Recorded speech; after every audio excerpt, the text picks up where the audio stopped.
ये नारियल शीश का काम करता है। हे प्रभु, हो सकता है कि मैंने अपना शीश आपके चरणों में नहीं नवाया हो सकता है, मैंने गलती करी, मैं आपके चरणों में शीश इसलिए मैंने ये शीश रूपी नारियल, मैंने ये अपना मस्तक, शंभो शंभो, मैंने अपना ये मस्तक, अपना ये शीश आपके चरणों को नमन करने के लिए दिया। जितना कई लोग कहते हैं गुरुजी, गुरुदेव, हम, आप कहते हो कि पूर्व समय का हमारे कर्म का भोग हमको इस जन्म में आकर भोगना पड़ता है, हमारे पूर्व का कर्म का दंड हमको इस जन्म में भोगना पड़ता है। हाँ, भोगना तो पड़ता है।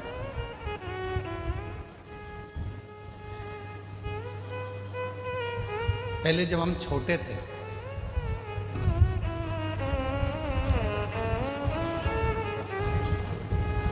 बहुत ज्यादा छोटे थे, तो नवरात्रि में कन्या भोजन करने जाती थी तो उनके साथ हम लंगूर भी जाते थे। और यहाँ पर कई जीजाउन बैठे होंगे, कई लड़के बैठे होंगे, वो भी बचपन में चले जाते होंगे। भले वो नहीं कह रहे तो क्या हुआ, पर हम तो कह रहे हैं ना, हमारी कथा तो हमको सुनाने में क्या दिक्कत है। उनको शर्म आती होगी कि हमने क्या कन्या भोज में कन्या के साथ बैठकर भोजन कर, हमने तो किया। पर जिन जिन के यहाँ भोजन करने जाते थे, वो आंटी इतनी चतुर होती थी ना,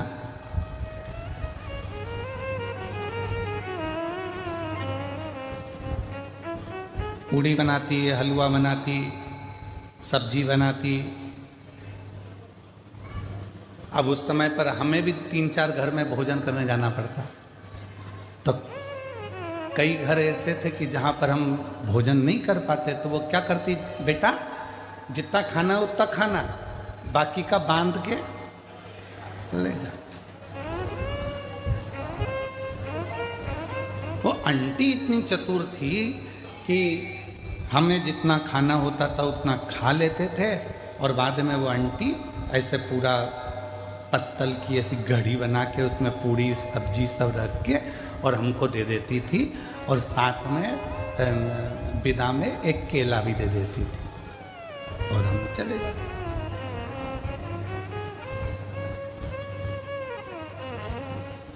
उस समय का देवी जी के समय पर जो हमने कन्या भोज में भोज करा और जो पत्तल लेकर आए, आज समझ में आता है कि उनके घर में हम पूरा नहीं खा सके तो उसने पत्तल में बांधकर दे दिया।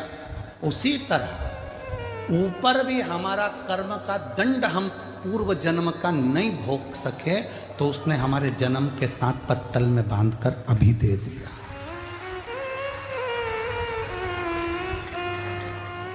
ये जितना संसार में आने के बाद हम भोग भोगते हैं, ये हमारे वहां पर नी निपटा के आए तो आज हमें भोगना पड़ता।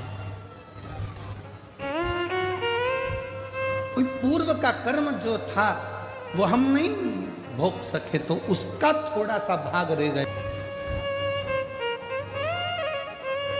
और कोई पिछले जन्म के अच्छे कर्म मुझे बाबा तेरा साथ मिला।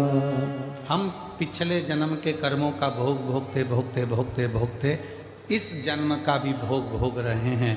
और कोई हमारे पूर्व में हमने कोई पुण्य करा होगा, मेरी जीजियों ने, मेरे जीजाओं ने, मेरी बेटियों ने, बेटाओं ने, मेरे बुजुर्ग माँ बाप ने कोई पुण्य करा होगा। उस पुण्य का फल ये मिला कि बड़ौदा में शिव पुराण की कथा हुई और उस पंडाल में अपन जाकर बैठे। ये पूर्व का पुण्य, पूर्व का पुण्य। कोई अच्छा कर्म हमारी जिंदगी में हमने करा होगा तो वो हमारे सामने आकर प्रकट होगा।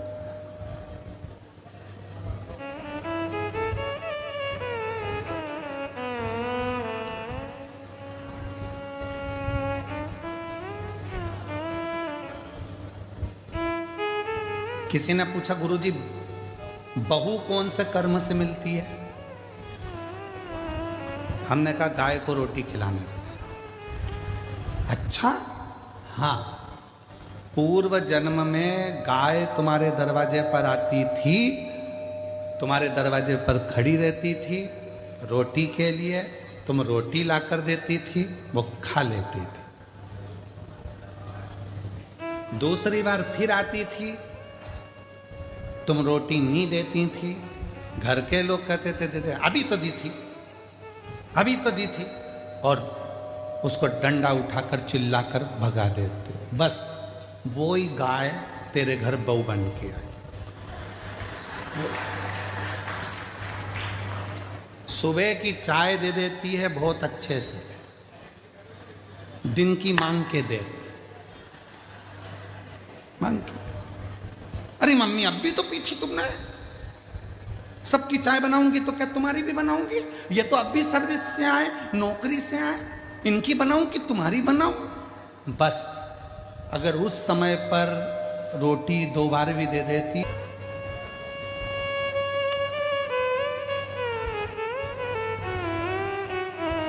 एक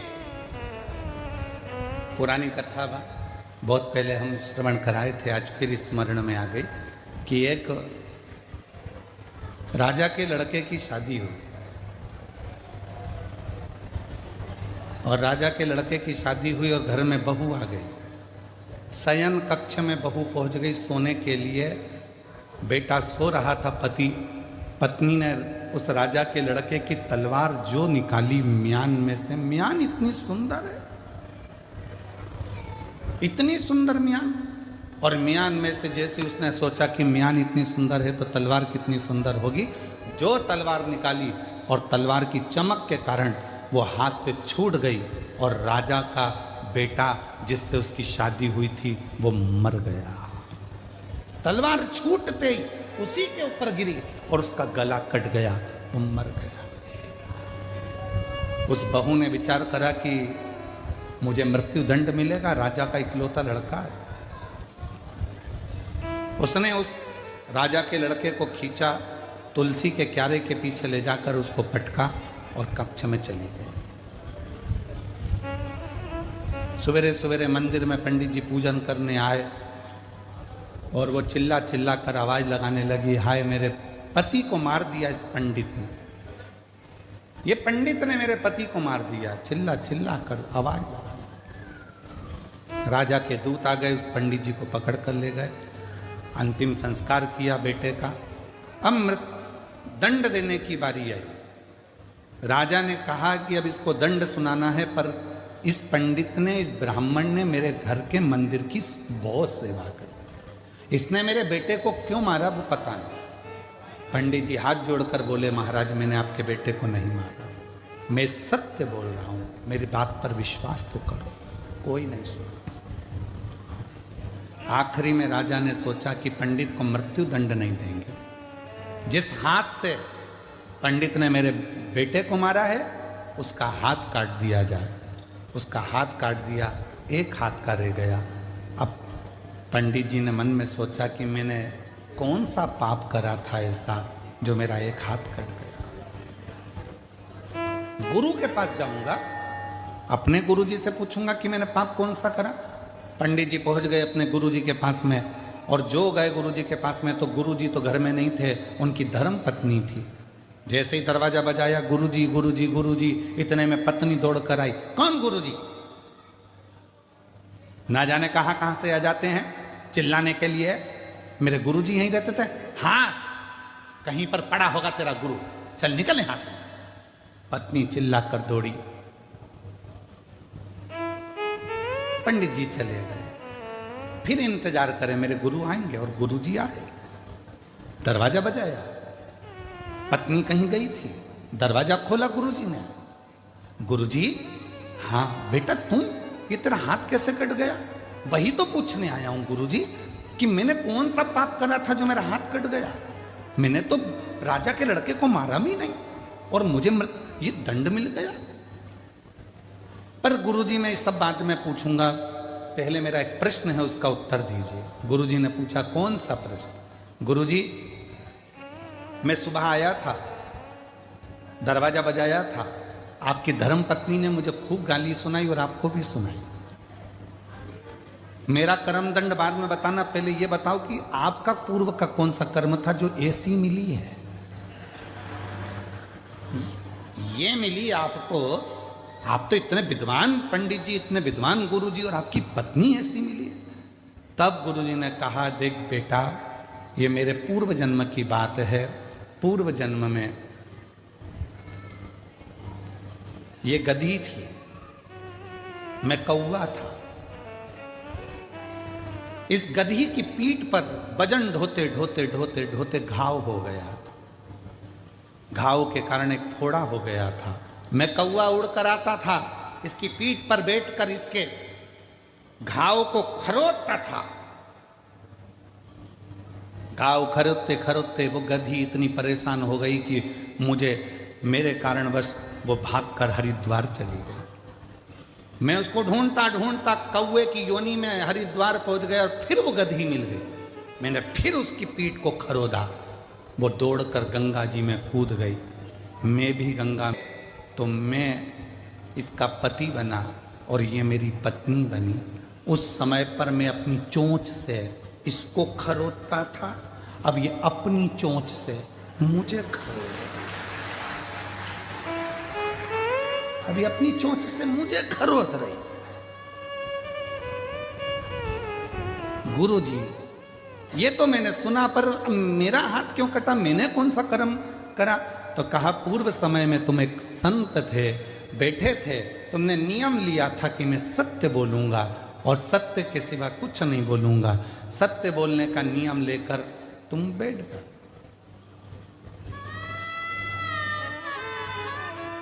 और उसी समय पर एक कसाई के हाथ से गाय छूटकर भागी, छूटकर भागी। तुम तप कर रहे थे, गाय तुम्हारे सामने से निकल गई। कसाई ने आकर तुमसे पूछा, तुमने मेरी गाय देखी है? तुम्हें सत्य बोलना था,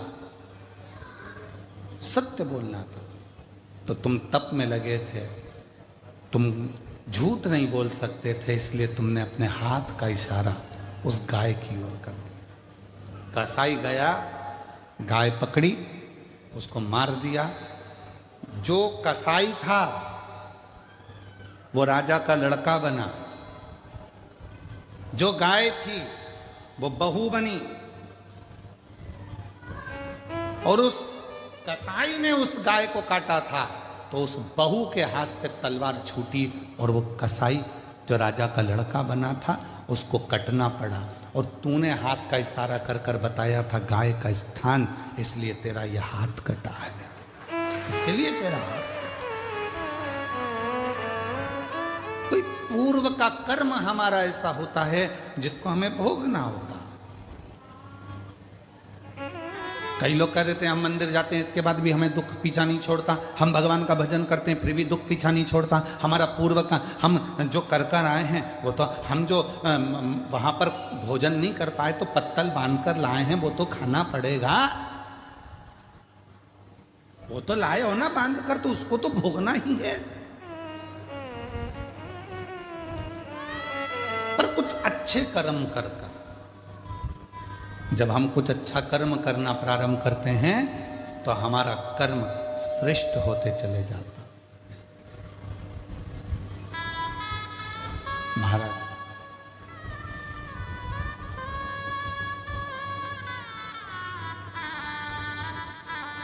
कोई पिछले जन्म के अच्छे कर्म मुझे बाबा तेरा साथ मिला, कोई पिछले जन्म के अच्छे कर्म मुझे बाबा तेरा साथ मिला। जहाँ सारी दुनिया झुकती है, जहाँ सारी दुनिया झुकती है, मुझे वो आई दरबार मिला, दरबार मिला। पिछले जन्म के अच्छे कर्म मुझे बाबा तेरा साथ मिला। कोई पूर्व का कर्म होगा जो हम भोग रहे हैं। इसीलिए शिव महापुराण की कथा कहती है, अपने बच्चों को मंदिर जाने की आदत डालो, अपने बच्चों को 1 लोटा जल ले जाकर शिव मंदिर में भेजो, अपने घर के एक एक बच्चे को शिवालय तक भेजने का प्रयास करो। क्यों?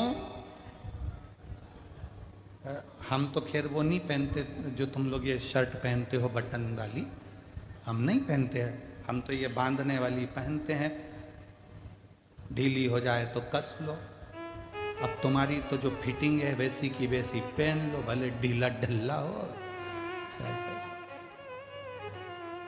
पर जितने लोग भी वो कमीज पहनते हैं, वो शर्ट पहनते हैं, वो बटन वाली शर्ट पहनते हैं, उनको मालूम है अगर एक बटन ऊपर की ही गड़बड़ हो गई तो नीचे तक सारी बटन, बोलो बोलो जम के, गड़बड़ रहेगी। एक बटन अगर सही लग गई तो जितनी भी बटन है वो सब सही हो जाएगी।